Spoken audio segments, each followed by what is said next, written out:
Bonjour à tous et bienvenue dans ce nouvel épisode dédié à l'électricité, cette force invisible qui anime notre quotidien. Dans la première partie, nous avons exploré la nature même du courant électrique. Aujourd'hui, nous allons découvrir ensemble comment cette énergie est produite à grande échelle pour alimenter nos villes, nos industries et nos foyers.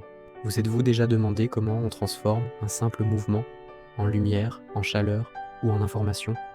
C'est le voyage que je vous propose de faire. Pour comprendre la production d'électricité, il faut d'abord saisir un principe fondamental, une découverte qui a révolutionné notre monde, l'induction électromagnétique. Imaginez un aimant et une bobine de fil de cuivre. Si vous déplacez l'aimant à proximité de la bobine, ou inversement, quelque chose de magique se produit. Un courant électrique apparaît dans le fil. Ce n'est pas de la sorcellerie, mais de la physique pure. Ce phénomène a été mis en évidence par Michael Faraday au XIXe siècle. Il a compris que la variation d'un champ magnétique près d'un conducteur force les électrons à se déplacer, créant ainsi un courant électrique.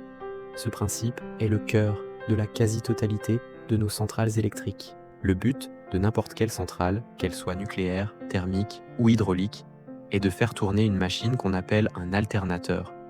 Un alternateur, c'est tout simplement une version géante de notre expérience avec l'aimant et la bobine.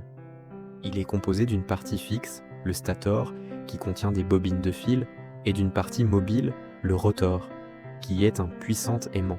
En faisant tourner le rotor à l'intérieur du stator, on crée cette fameuse variation de champ magnétique qui génère un courant électrique dans les bobines. La grande question est donc, comment fait-on tourner ce rotor ?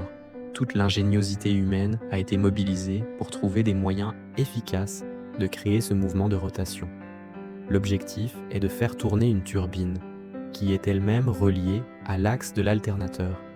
Une turbine est une sorte de roue à aubes très sophistiquée. En lui appliquant une force, on la met en mouvement, et elle entraîne l'alternateur avec elle. La diversité de nos centrales électriques vient donc de la manière dont on fait tourner cette turbine. C'est là que les différentes sources d'énergie entrent en jeu. Prenons l'exemple le plus simple et le plus ancien, l'eau. Dans une centrale hydroélectrique, on utilise la force de l'eau en mouvement. On construit un barrage pour retenir une grande quantité d'eau en hauteur. Cette eau accumule ce qu'on appelle de l'énergie potentielle. Lorsqu'on ouvre les vannes, l'eau s'engouffre avec une force considérable dans des conduites forcées. Ce puissant jet d'eau vient frapper les aubes de la turbine, la faisant tourner à grande vitesse. La turbine entraîne l'alternateur, et voilà, l'énergie de l'eau en chute est transformée en électricité. C'est un processus relativement simple, propre et très efficace. Maintenant, que se passe-t-il si l'on n'a pas de cours d'eau à disposition ? On peut utiliser une autre force très puissante, la vapeur d'eau. C'est le principe des centrales thermiques, qu'elles fonctionnent au charbon, au gaz ou même à l'énergie nucléaire. L'idée est toujours la même, produire de la chaleur pour transformer de l'eau liquide en vapeur. Dans une centrale thermique classique, on brûle un combustible fossile comme le charbon ou le gaz. Cette combustion dégage une chaleur intense qui chauffe de l'eau dans une chaudière. L'eau se transforme en vapeur à très haute pression. Cette vapeur est ensuite dirigée sous pression vers les pales d'une turbine. Exactement comme le vent fait tourner un moulin, la vapeur sous pression fait tourner la turbine à une vitesse vertigineuse. La suite, vous la connaissez. La turbine entraîne l'alternateur, qui produit de l'électricité. Dans une centrale nucléaire, le principe est identique, mais la source de chaleur est différente. Au lieu de brûler un combustible, on utilise l'énergie libérée par la fission nucléaire. On casse des noyaux d'atomes d'uranium, une réaction qui produit une quantité de chaleur absolument colossale. Cette chaleur est utilisée pour vaporiser de l'eau, et cette vapeur fait tourner une turbine, qui entraîne un alternateur. La seule différence majeure réside donc dans la bouilloire utilisée pour produire la vapeur. Enfin, il existe une méthode qui ne nécessite ni eau ni vapeur, mais qui utilise directement une force naturelle que nous connaissons tous. Le vent, c'est le principe de l'éolienne. Une éolienne est en quelque sorte un moulin à vent des temps modernes. Ces pales, au design très étudié, sont conçues pour capter l'énergie cinétique du vent. Lorsque le vent souffle, il pousse les pales et les fait tourner. Cet arbre de rotation est relié via une boîte de vitesse, à un alternateur. Le vent fait tourner les pales font tourner l'alternateur, et l'alternateur produit de l'électricité. C'est aussi simple que cela. L'éolienne transforme directement l'énergie du vent en électricité, sans passer par une étape intermédiaire de chauffage ou de chute d'eau. Ce qui est fascinant, c'est de constater que malgré la diversité des technologies, le principe de base reste presque toujours le même: créer un mouvement de rotation. Que ce soit la force de l'eau qui tombe, la pression de la vapeur ou la poussée du vent, tout est mis en œuvre pour faire tourner un axe. C'est ce mouvement mécanique, couplé au génie de l'induction électromagnétique, qui nous donne accès à cette énergie si précieuse. On convertit une énergie mécanique, celle de la rotation, en énergie électrique. Récapitulons. Le cœur de la production d'électricité est l'alternateur, une machine qui transforme un mouvement de rotation en courant électrique grâce à l'induction électromagnétique. Pour faire tourner cet alternateur, on utilise une turbine.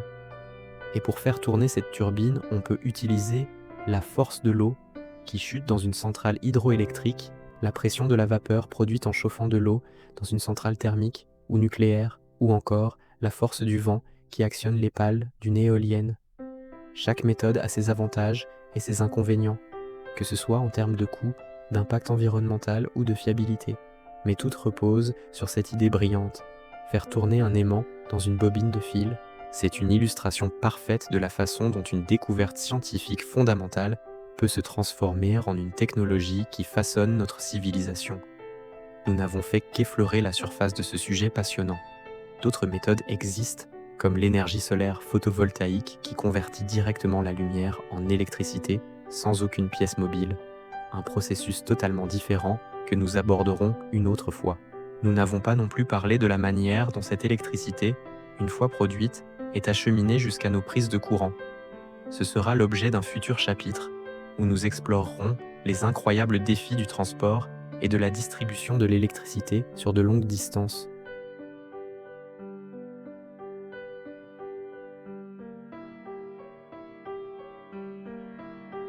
La dernière fois, nous avons vu comment l'électricité est produite, mais une fois créée, comment arrive-t-elle jusqu'à nos prises de courant? C'est le voyage fascinant que nous allons découvrir aujourd'hui. Installez-vous bien, on part sur les routes de l'énergie. Alors, imaginez, d'un côté, une centrale de production, qu'elle soit nucléaire, hydraulique ou solaire. De l'autre, des millions de foyers, d'usines, d'hôpitaux qui ont besoin d'énergie. Entre les deux, un immense réseau de câbles s'étend sur des milliers de kilomètres. C'est le réseau de transport d'électricité. La première étape de ce voyage se fait sur ce qu'on appelle les lignes à très haute tension. Vous les avez forcément déjà vues, ces immenses pylônes qui traversent nos campagnes. Mais pourquoi si haut et pourquoi très haute tension? La réponse est une question d'efficacité. Quand l'électricité voyage dans un câble, une partie de l'énergie est perdue en chemin, dissipée sous forme de chaleur. C'est ce qu'on appelle l'effet Joule. Pour minimiser ces pertes, on a une astuce. On augmente considérablement la tension. En passant à des tensions très élevées, comme 400 000 volts, on peut transporter une grande quantité d'électricité sur de longues distances avec le moins de pertes possible. C'est un peu comme si pour faire voyager de l'eau sur des kilomètres, on utilisait un tuyau à très haute pression pour qu'elle arrive vite et avec force. Ces lignes à très haute tension forment les véritables autoroutes de l'électricité. Elles relient les grands centres de production aux régions de consommation. Mais évidemment, on ne peut pas brancher directement notre téléphone sur une ligne à 400 000 volts. C'est là qu'interviennent les transformateurs. Ces géants de métal que l'on trouve dans des postes de transformation vont abaisser cette tension pour la rendre utilisable. La très haute tension devient de la haute tension, puis de la moyenne tension. C'est cette moyenne tension qui va ensuite circuler sur des réseaux plus locaux, souvent portés par des poteaux en bois ou en béton, pour alimenter des quartiers ou des villages. Enfin, juste avant d'arriver chez vous, un dernier transformateur, souvent plus petit et parfois installé en haut d'un poteau ou dans une cabine de quartier, va abaisser une dernière fois la tension pour la faire passer à 230 volts. C'est la tension standard que nous utilisons tous les jours. L'électricité a terminé son voyage et est prête à allumer vos lampes et faire fonctionner vos appareils. Ce qui est absolument incroyable, c'est la vitesse à laquelle tout cela se produit. Quand vous appuyez sur un interrupteur, la lumière s'allume instantanément. Comment est-ce possible si l'électricité doit parcourir des centaines de kilomètres? En fait, il faut imaginer le réseau électrique non pas comme un tuyau vide qu'on remplit, mais comme un tuyau déjà plein d'eau. Les fils sont déjà remplis d'électrons. Lorsque la centrale produit de l'énergie, elle ne pousse pas un électron précis jusqu'à chez vous. Elle pousse l'ensemble des électrons dans le réseau, un peu comme si on ajoutait une goutte d'eau à un bout du tuyau, ce qui fait sortir une goutte presque instantanément à l'autre bout.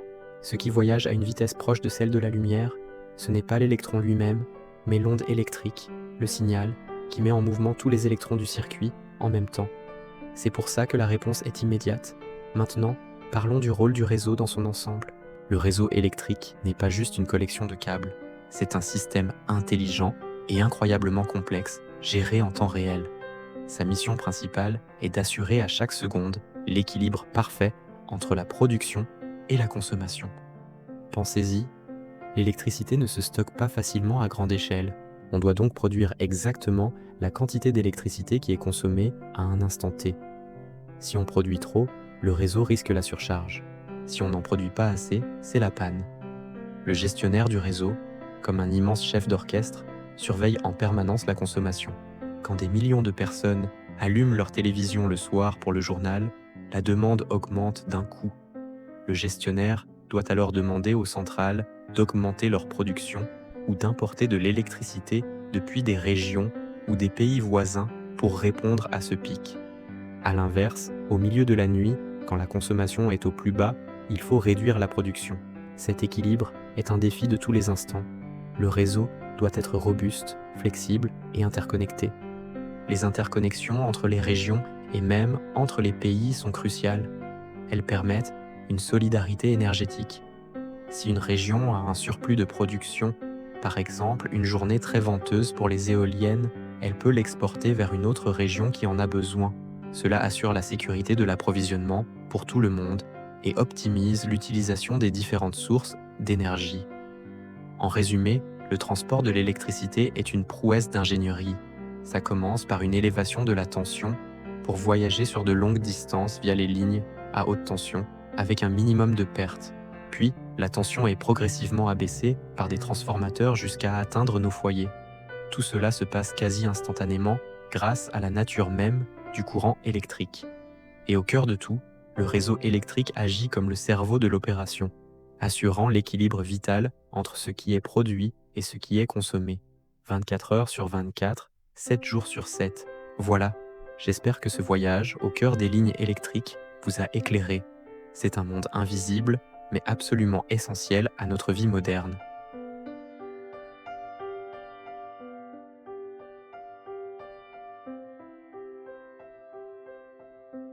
Nous sommes en 1965, dans le nord-est des États-Unis. Il est un peu plus de 17 heures, l'heure de pointe bat son plein. Les lumières s'allument, les métros vrombissent, les usines tournent. Soudain, sans avertissement, tout s'arrête. Le silence, l'obscurité. 30 millions de personnes sont plongées dans le noir. Ce qui venait de se passer n'était pas un accident isolé. C'était la manifestation spectaculaire d'une vérité fondamentale sur notre civilisation. Notre dépendance à un système incroyablement stable, mais tout aussi fragile. Bienvenue dans ce 3e chapitre de notre série sur l'électricité. Dans l'épisode précédent, nous avons exploré la naissance et l'expansion fulgurante du réseau électrique, cette toile invisible qui alimente notre monde moderne. Aujourd'hui, nous allons nous pencher sur un paradoxe fascinant. Comment ce système peut-il être à la fois un roc de fiabilité et un colosse aux pieds bourrelants d'argile ? Pour comprendre cela, il faut d'abord saisir le principe fondamental qui régit chaque seconde de la vie du réseau, l'équilibre parfait. Imaginez une balance immense et incroyablement sensible. D'un côté, vous avez toute l'électricité produite à un instant T par les centrales nucléaires, hydrauliques, thermiques, solaires, éoliennes. De l'autre côté, vous avez toute l'électricité consommée au même instant par les usines, les bureaux, les hôpitaux et chacun de nous, chez soi. Ces deux plateaux doivent être en équilibre constant, absolument constant. Si la production dépasse la consommation, Ne serait-ce que d'un cheveu, la fréquence du courant sur le réseau, qui doit être de 50 Hz en Europe, se met à grimper. Si la consommation dépasse la production, la fréquence chute. Des variations, même infimes, peuvent endommager les équipements les plus sensibles connectés au réseau, des serveurs informatiques aux machines industrielles. Des variations plus importantes peuvent carrément griller les transformateurs et les générateurs des centrales. C'est pourquoi des opérateurs, dans des salles de contrôle qui ressemblent à celles de la NASA, surveillent en permanence cet équilibre. Ils sont les gardiens de la fréquence. Leur travail est une chorégraphie millimétrée. Ils anticipent la demande en fonction de l'heure, du jour, de la météo. Une vague de froid arrive, ils savent qu'il faudra augmenter la production pour le chauffage. La finale d'un grand match de foot se termine, ils savent que des millions de personnes vont allumer leur bouilloire en même temps, créant un pic de consommation soudain. Ils doivent alors demander à des centrales, souvent hydrauliques ou à gaz, de démarrer en quelques minutes pour fournir la puissance manquante et maintenir l'équilibre. C'est cette gestion active, cette anticipation de tous les instants qui rend le réseau si stable au quotidien. Quand vous appuyez sur un interrupteur, la lumière s'allume. Toujours. Cette fiabilité est le fruit d'un effort colossal et permanent. Mais alors, où se cache la fragilité ?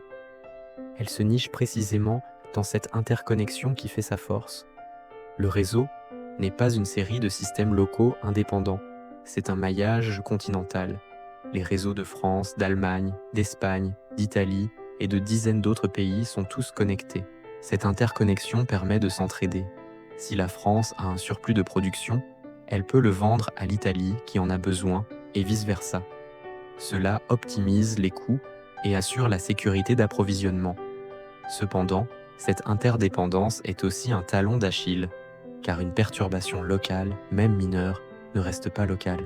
Revenons à la panne de 1965. Tout a commencé par le mauvais réglage d'un simple relais de protection sur une ligne à haute tension près des chutes du Niagara. Une ligne qui, normalement, transportait une certaine quantité d'électricité.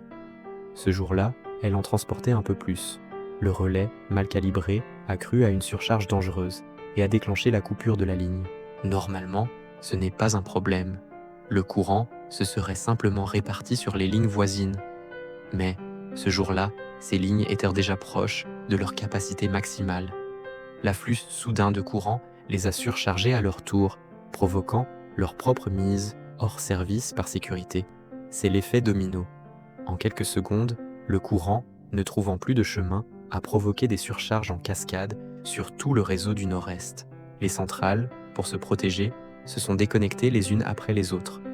En moins de 5 minutes, un réseau qui alimentait 30 millions de personnes s'était effondré sur lui-même, à cause d'un seul petit relais mal réglé. Cet événement, et d'autres similaires comme le grand blackout européen de 2006, nous révèlent une vérité déconcertante. L'illusion du contrôle. Nous avons construit un système d'une complexité inouïe. Nous avons mis en place des milliers de sécurités, de protocoles, d'algorithmes de prédiction. Nous pensons le maîtriser. Mais le réseau est ce que les scientifiques appellent un système complexe adaptatif. Son comportement global peut être imprévisible, même si nous en connaissons toutes les règles individuelles. La combinaison d'un grand nombre d'éléments interdépendants peut faire émerger des réactions en chaîne que personne n'avait anticipées. Un incident apparemment anodin, comme un arbre qui tombe sur une ligne pendant une tempête, peut, dans de très rares et malheureuses circonstances, déclencher une cascade d'événements menant à une panne de grande ampleur. Le système est conçu pour être résilient, mais sa complexité même le rend vulnérable à l'inattendu, à l'imprévisible. Ce n'est pas une question de négligence, mais une caractéristique intrinsèque de la nature même du réseau. La stabilité que nous expérimentons chaque jour est donc un équilibre dynamique, activement maintenu à chaque seconde. C'est un exploit d'ingénierie. Mais sous cette surface calme se cache une fragilité structurelle, où une simple étincelle peut, dans les mauvaises conditions, mettre en péril une partie de l'édifice. Nous vivons avec ce paradoxe, un système qui nous paraît infaillible, mais qui, par sa nature interconnectée, peut être déstabilisé par un grain de sable. Nous avons vu comment le réseau maintient son équilibre précaire et comment une simple défaillance peut se propager. Mais aujourd'hui, de nouveaux défis viennent s'ajouter à cette complexité. La transition énergétique, avec l'arrivée massive Des énergies renouvelables, comme le solaire et l'éolien, changent radicalement la donne. Ces énergies sont par nature intermittentes. Le soleil ne brille pas la nuit et le vent ne souffle pas sur commande. Comment intégrer cette production variable et décentralisée sans faire basculer la balance? Comment réinventer le réseau pour le rendre non seulement stable, mais aussi intelligent et flexible? Ce sera le sujet de notre prochain et dernier chapitre. Merci de m'avoir suivi et à très bientôt pour la suite de notre exploration du monde fascinant de l'électricité.